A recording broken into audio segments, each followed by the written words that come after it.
ডিএসসিতে ফের সূচকের পতন, লেনদেন নেমেছে 200 কোটির ঘরে। ডিএসসিসির প্রধানের পদত্যাগের দাবিতে বিনিয়োগকারীদের বিক্ষোভ।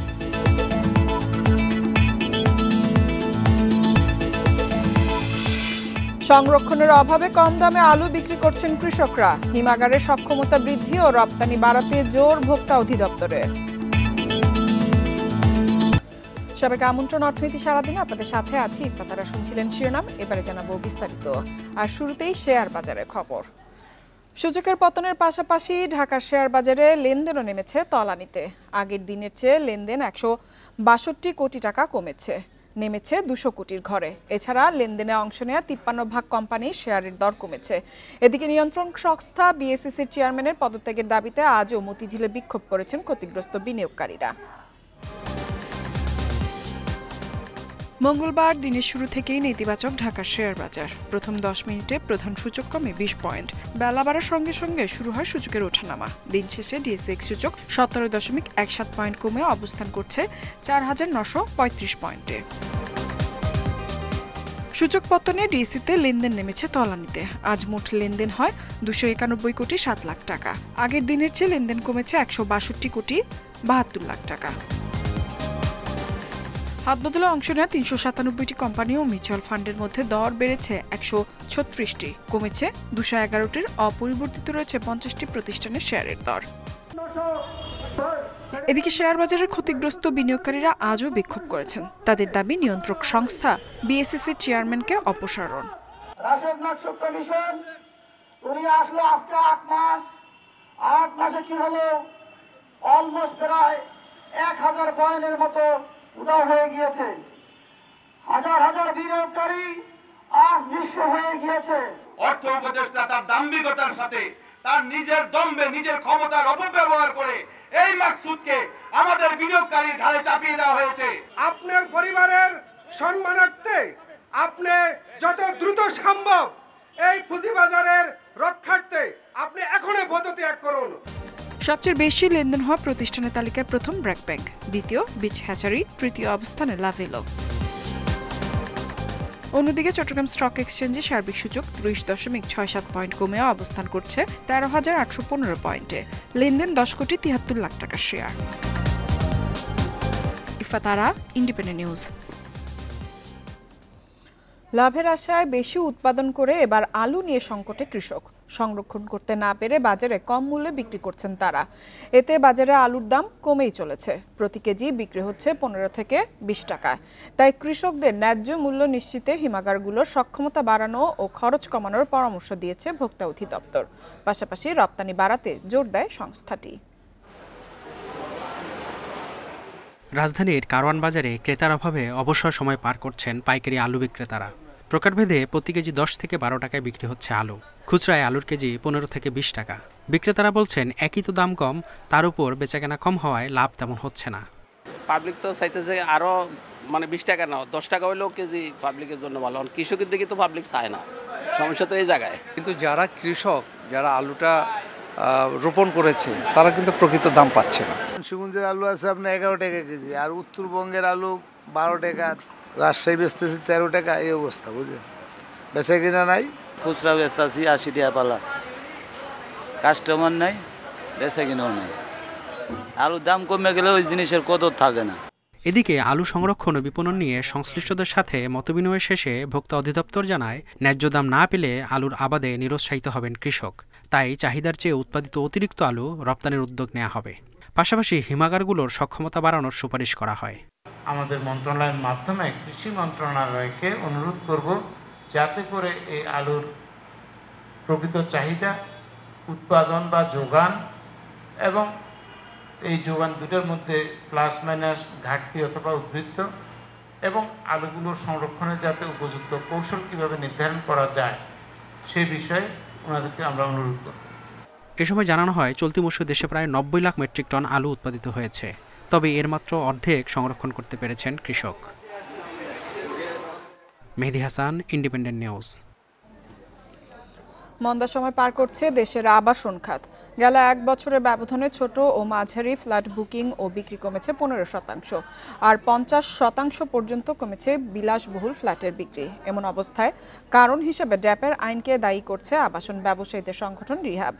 এছাড়া অর্থনৈতিক মন্দা, রাজনৈতিক অস্থিরতা ও ঋণের বাড়তি সুদহারকেও দায়ী করছে রিহ্যাব।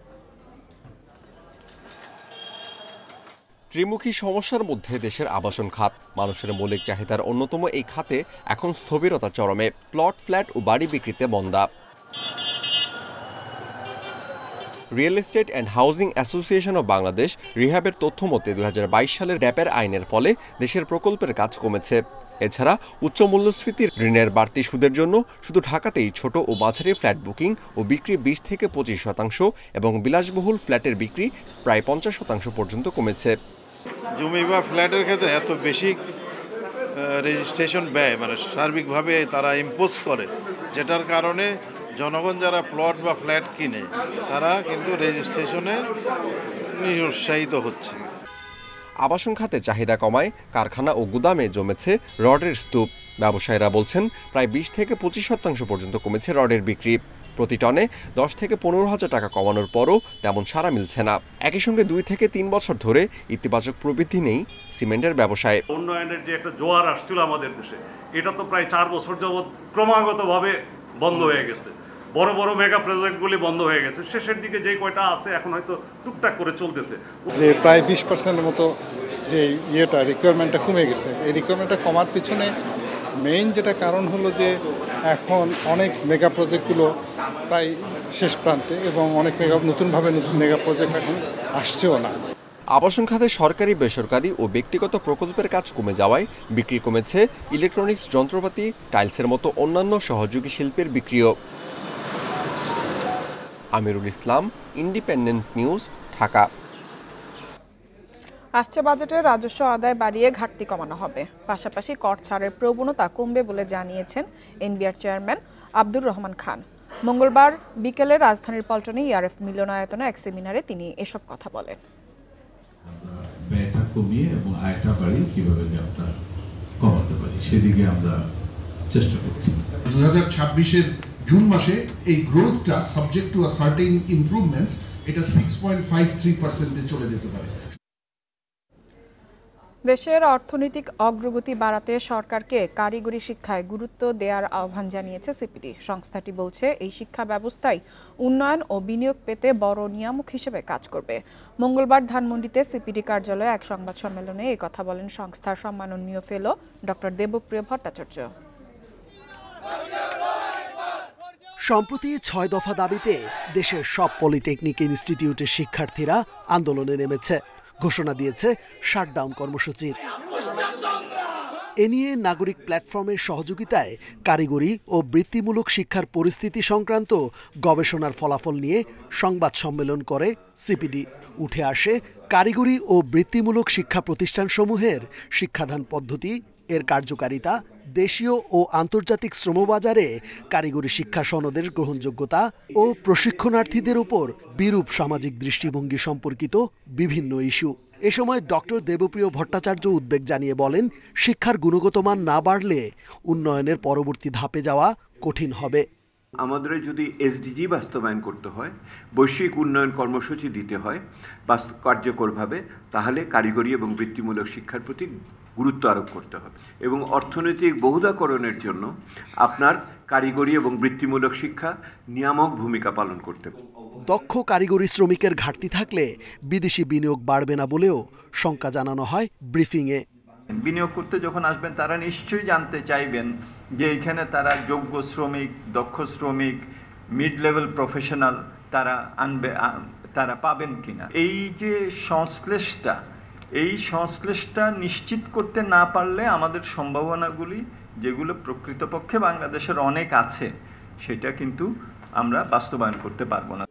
আগামী দিনের নতুন বাংলাদেশ গড়তে কারিগরি শিক্ষাকে সম্মানের সাথে গ্রহণ ও এ বিষয়ে সরকারি উদ্যোগের সফল বাস্তবায়নের আহ্বানও জানানো হয় সংবাদ সম্মেলনে। রেজওয়ানুল হক, ইন্ডিপেন্ডেন্ট নিউজ, ঢাকা।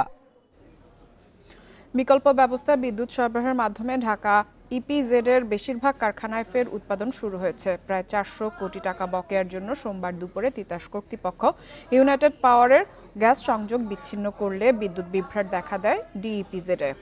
কর্তৃপক্ষ জানিয়েছে, ডিইপিজেড এর বিদ্যুৎ সরবরাহকারী প্রতিষ্ঠানে গ্যাস সংযোগ বিচ্ছিন্নের জেরে গতকাল দুপুরে বন্ধ হয়ে যায় 90টি কারখানার উৎপাদন। এ কারণে কারখানাগুলোতে ছুটি ঘোষণা করা হয়। আজ সকাল থেকে বিকল্প পদ্ধতিতে জেনারেটর এবং পল্লী বিদ্যুৎ সমিতির সহায়তায় উৎপাদন চালানোর উদ্যোগ নেয় বেবজা ও কারখানা কর্তৃপক্ষ। পরে নিজস্ব জেনারেটর ও পল্লী বিদ্যুতের সহায়তায় একে একে চালু হয় 85টি কারখানা। বিদ্যুৎ বিভ্রাটে জেরে ছুটি দেওয়া হয় 5টি কারখানায়। আমাদের এখানে 5টা ফ্যাক্টরি তারা বিদ্যুৎ না পেয়ে সকালে তারা ছুটি দিয়েছে, কিন্তু অবশিষ্ট আমরা ইতিমধ্যেই আমরা আরইবির সাথে আমাদের ঊর্ধ্বতন কর্তৃপক্ষ যোগাযোগ করেছে এবং আমরাও আরইবির সাথে যোগাযোগ করে প্রায় 70% কারখানা আমরা ইতিমধ্যে সচল করতে পেরেছি।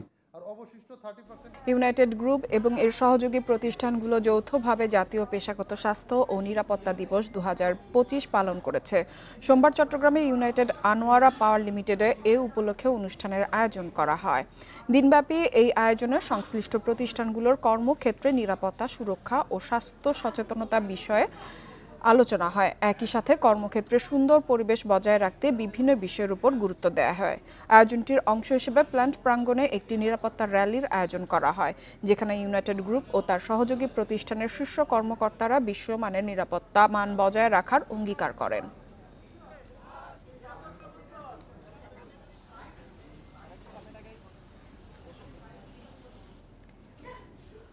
বাংলাদেশে কাস্টমস জটিলতার কারণে বাড়ছে খরচ, এতে বাধাগ্রস্ত হচ্ছে প্রত্যক্ষ বৈদেশিক বিনিয়োগ। জটিলতা নিরসনের পাশাপাশি বিনিয়োগকারীদের উৎসাহিত করতে প্রণোদনা, কর ও শুল্ক সুবিধা বাড়ানোর আহ্বান জানিয়েছেন বাংলাদেশে নিযুক্ত কোরিয়ার রাষ্ট্রদূত পার্ক ইয়াং-সিক।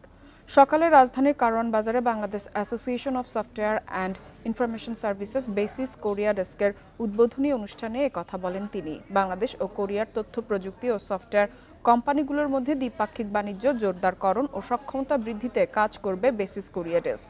অনুষ্ঠানে প্রধান অতিথি তথ্য প্রযুক্তি সচিব শীষ হায়দার চৌধুরী বলেন, কোরিয়ান বিনিয়োগকে উৎসাহিত করতে সকল জটিলতা নিরসনে রাজস্ব বোর্ডের সঙ্গে কথা বলে ব্যবস্থা নেবে তথ্য প্রযুক্তি বিভাগ। এছাড়া বাংলাদেশে দক্ষতা উন্নয়নমূলক কার্যক্রম হাতে নিতে দেশটির প্রতি আহ্বান জানান তথ্য প্রযুক্তি সচিব।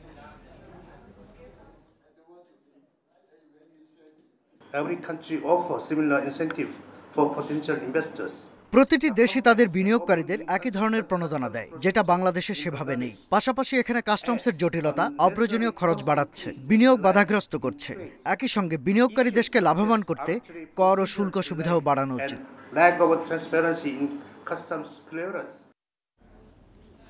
চাঁপাইনবাবগঞ্জে সরকারি প্রণোদনার সার দোকানে বিক্রির অভিযোগ উঠেছে সদর উপজেলা উপসহকারী কৃষি কর্মকর্তার বিরুদ্ধে। ঘটনা জানাজানি হলে 2.5 টন সার দোকান থেকে উদ্ধার করা হয়।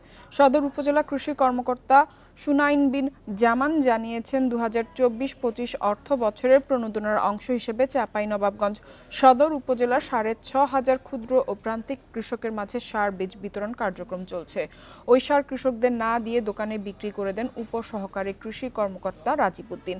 ঘটনা জানাজানি হলে সোমবার সন্ধ্যায় মহাডাঙ্গা এলাকার সাইফুল ট্রেডার্স ও অন্য একটি বাড়ি থেকে 2.5 টন সার উদ্ধার করা হয়। এই ঘটনায় 5 সদস্যের তদন্ত কমিটি গঠন করা হয়েছে। তদন্তের পর দোষীদের বিরুদ্ধে প্রয়োজনীয় ব্যবস্থা নেওয়া হবে। তবে এই ঘটনায় অভিযুক্ত রাগিবকে একাধিকবার ফোন করেও যোগাযোগ করা সম্ভব হয়নি।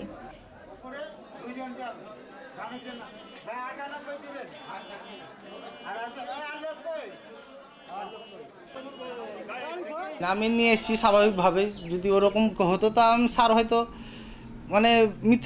মিথ্যার আশ্রয় নিতাম, কিন্তু আমি মিথ্যার আশ্রয় নিইনি। স্যার যেটুকু নিয়ে এসেছি আমি স্যারদের বলেছি, কৃষি অফিসারের স্যাররা এসে আমার সারটা নিয়ে গেছে। নিরপেক্ষ তদন্ত হবে, দোষীদেরকে আমরা শাস্তির ব্যবস্থা করে দেব এবং প্রকৃত চাষিরা যাতে এই জিনিসগুলো পায় সেই ব্যবস্থা করে দেওয়া হবে।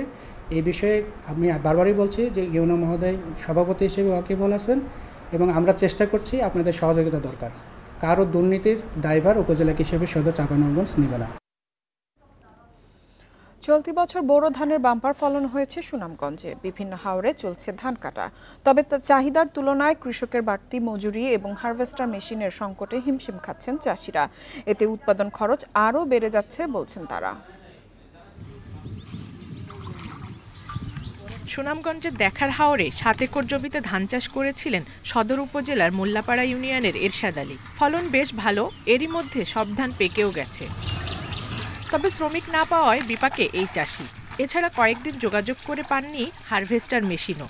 600 টাকা রোজ, 700 টাকা রোজ হামলার জন্য এখন মনে করেন এখলাগুলি যেমন হরছে 5-7 কেয়ার মানুষ পারাম না, ওই এখলা কাটাতে লাগলাম। আগে অন্য জেলা থেকে ধান কাটা শ্রমিক সুনামগঞ্জে গিয়ে কাজ করলেও এবার তাদের আনাগোনা কম। এ অবস্থায় সময় মতো ধান কাটতে না পারলে অকাল বন্যায় পাকা ধান নষ্ট হওয়ার আশঙ্কা চাষিদের। আমরা খুব সংকটে আছি, ধান কাটার মানুষ পানি যান না, যে টাকা দিয়ে ক্ষেত করি এর চেয়ে দ্বিগুণ জায়গায় খরচ। বৃষ্টিপাত বেশি হইলে তো সমস্যা। কিন্তু গেছে রাত্রে শিলাবৃষ্টি কিছু রাত্রে দেখা গেছে, তো খুব সংকট হয়।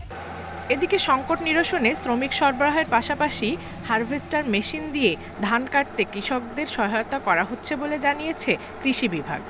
যেহেতু কিছুটা সংকট রয়েছে, এক্ষেত্রে আমরা কমন হারভেস্টার মালিকগুলোকে বলেছি যে হাওরে ধান কর্তন করে দ্রুত নন হাওরে এসে তাদের কমেন্ট দিয়ে ধানগুলো কর্তন করার জন্য, এবং স্থানীয়ভাবে যারা আমাদের যুবক সমাজ রয়েছেন এবং যারা আমাদের অনিয়মিত শ্রমিক রয়েছেন তাদেরকে আমরা এই ধান কর্তনে নিয়োজিত করেছি। এবার জেলায় বোরো ধানের আবাদ হয়েছে 2,23,510 হেক্টর জমিতে। বর্তমানে ধান কাটার কাজ করছেন 1.5 লাখ শ্রমিক। এছাড়া ব্যবহার করা হচ্ছে প্রায় 1000 combined harvester machine. Independent News. আর এই ছিল অর্থনীতি সারাদিনের আজকের আয়োজনে। ইন্ডিপেন্ডেন্ট টেলিভিশনের সব খবর আরও জানতে চোখ রাখুন ফেসবুক, ইউটিউব এবং এক্সে। আমন্ত্রণ আমাদের পরবর্তী সংবাদে।